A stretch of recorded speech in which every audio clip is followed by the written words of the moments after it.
The sheer number of cartoons that exist in the world today is astounding.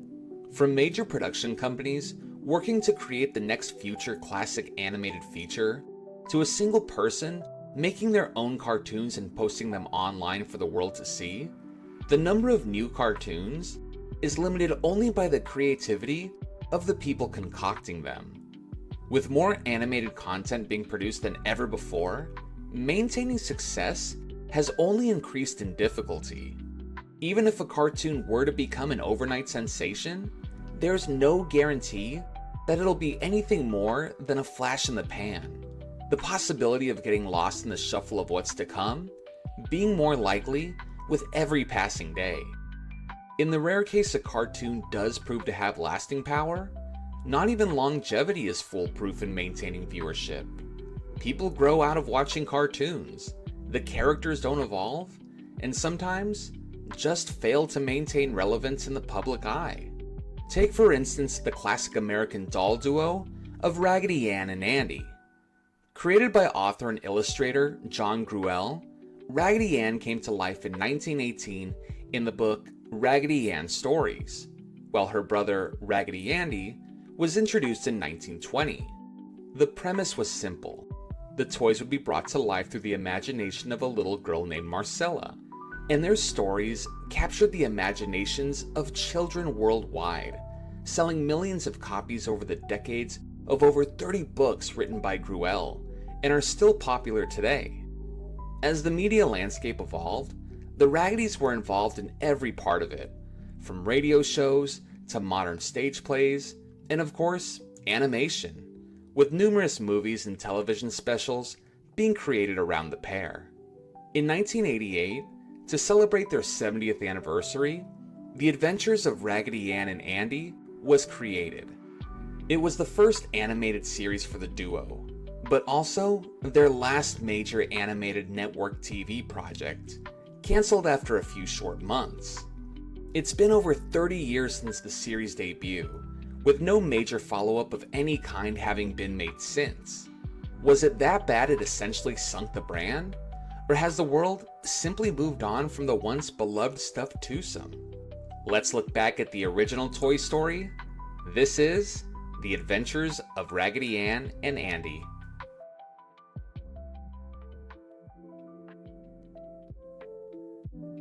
The Adventures of Raggedy Ann and Andy occupied a 30-minute time slot, telling one individual story per episode, all adhering to the same plot structure. A little girl named Marcella is playing with her Raggedy Ann and Andy dolls, and when she leaves, they come to life and go on adventures.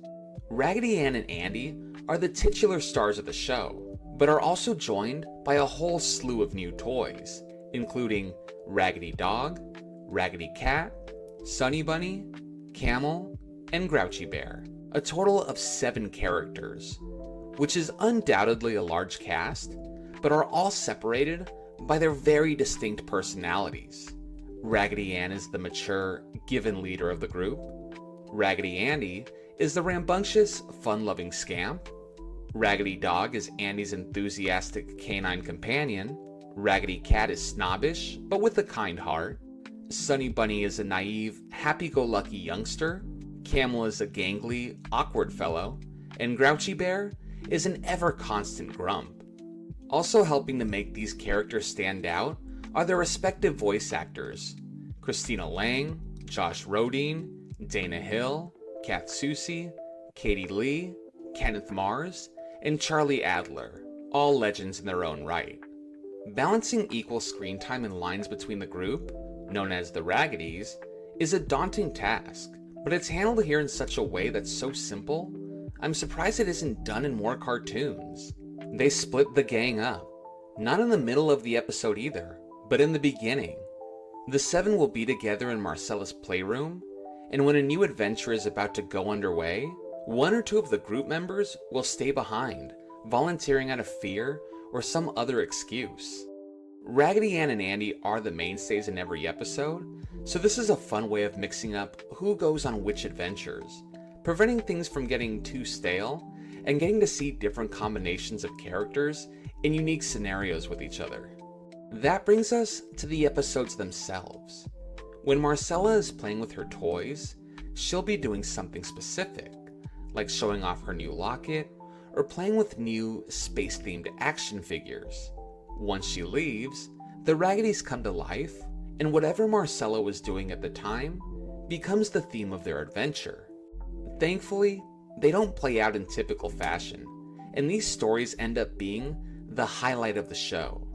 In one episode, Marcella reads the toys a story about a horrible ghost that terrorizes children in an abandoned castle. She leaves midway through the story, and the dolls begin experiencing poltergeist activity. This is a completely serviceable story on its own, but what I appreciate about the series is that it goes beyond that minimum, and rather than sticking to just haunting them, it's revealed that he's looking for a whistle that was in the written story he inhabits, and if he possesses it, he'll be able to escape and terrorize the real world. So the Raggedys have to obtain the whistle, trap him back in the book, and place the whistle back at the point in the story where the characters were supposed to find it. It's an unnecessarily involved storyline, but I so appreciate the effort that goes into it, and that alone is enough to keep your attention, never knowing which direction the plot will take you. There are lighter tales too. One story finds the Raggedys stumbling upon a cooking competition between wizards and witches, and a small few are downright shocking, never going too far, but have my respect just for daring to take these characters down the trails they do. Specifically, the Raggedys having to rescue a baby who is next in line to the throne from his older cousin who plans to kill him so he himself will be the next king. My favorite episode is one where Marcella puts a unicorn horn on her stuffed toy horse's head, and when she leaves, he disappears. It turns out whoever wears the horn gains the ability to teleport, and when the Raggedys chase him into the desert, the horn is plucked off his head by unicorn rustlers. The Raggedys find out their plan to entrap wild unicorns to steal their horns, and they have to work with the mythic horses to save the day. It is elaborate, but able to be taken seriously because the show takes itself seriously. It honors the adventure in its title by falling more into the fantasy action genre with a focus on story more than anything else. But it's not a gritty show by any means. The writing does lean comedically, maintaining a spirit of fun throughout, and even a few good jokes thrown in there. My favorite being when the ghost tells the Raggedys he wants a whistle, so not knowing what he's talking about, they begin to whistle, leaving the ghost to grow angrier. The humor otherwise is appropriate for the brand, with the best lines going to Grumpy Bear, whose constant mockery of his friends and foes alike is a continual treat. In addition to the storylines, Adventures also surprises by not staying confined to Marcella's playroom. Their travels take them to all corners of the world, from the nighttime desert landscapes of Egypt to the made-up land of Cranberry Knoll. For me, the only real letdown in the series is the amazingly ordinary design of these locations. The city of Cranberry Knoll is populated by mohawked green elephant-trunked creatures, but their town is as plain as any, made up of standard houses and shops. The same goes for the Mabbits, monkey-rabbit hybrids, who also live in an average city. I can appreciate the supposed realism that might go into this creative direction. After all, going to another planet doesn't mean you're going to encounter radically different worlds with green skies and orange oceans, and I don't have any urgent problem with it, but it is a bit disappointing to see these sites appear so generic when they house such remarkable occupants. And as fun as the Raggedys themselves are, the supporting cast more than hold their own as entertaining characters. But as is with many shows, it's the villains that steal the spotlight, and there's a bountiful variety of enemies they come across. Unicorn rustlers, Egyptian pharaohs, aliens, they're all here. The only reoccurring one being Cracklin, a powerful wizard who's the Raggedy's arch enemy. What aids in making all these villains so memorable is how threatening they are. They're not just out to take over the world and swat away the Raggedys. They have specific schemes in mind, such as obtaining a horn to control people's minds, or kidnapping a leprechaun to steal his pot of gold. and if the Raggedys get in their way, they have no problem putting a permanent end to them. And although it's a children's cartoon and there's no way that would ever come about, the possibility feels like it's there, and that's plenty good enough. And to be honest, there's not much in the way of fixes I myself would make to the show. But if I did have a choice, I would change one singular aspect. The show is made up of standalone stories, except for one, which finds Cracklin trying to steal Christmas by capturing Santa's sleigh and all the toys. But this was the only story that referenced past events, bringing back returning characters from previous episodes.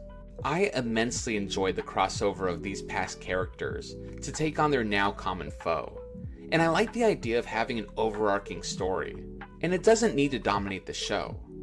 I noticed that in all the episodes, the villains all know about the Raggedys.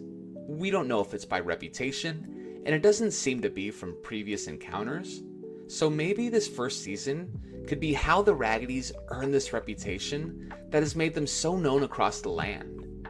It's not imperative for this to happen, but it would be a fun, floating story that would make their adventures feel a little bit larger in scale. And maybe in season 2, with their notoriety building, maybe they take on even bigger enemies.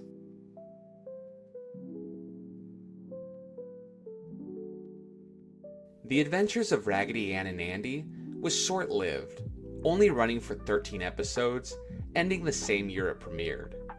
The show would be broadcast on reruns through 1991, but would soon after find itself off the air completely. The ultimate question regarding its brief run is, why didn't it work? The show had visible effort behind it, the voice talent was top-notch, and it brought the classic characters to a whole new generation of kids. My best guess is most easily explained by comparing it to a similar cartoon, 1991's animated series The Wizard of Oz. Like The Adventures of Raggedy Ann and Andy, The Wizard of Oz was based on an old, iconic American property. But to me, The Adventures of Raggedy Ann and Andy was a higher quality product when it came to animation, writing, and pretty much everything else. The one advantage The Wizard of Oz did have over The Adventures of Raggedy Ann and Andy was a built-in history. Everybody knows the Wizard of Oz film.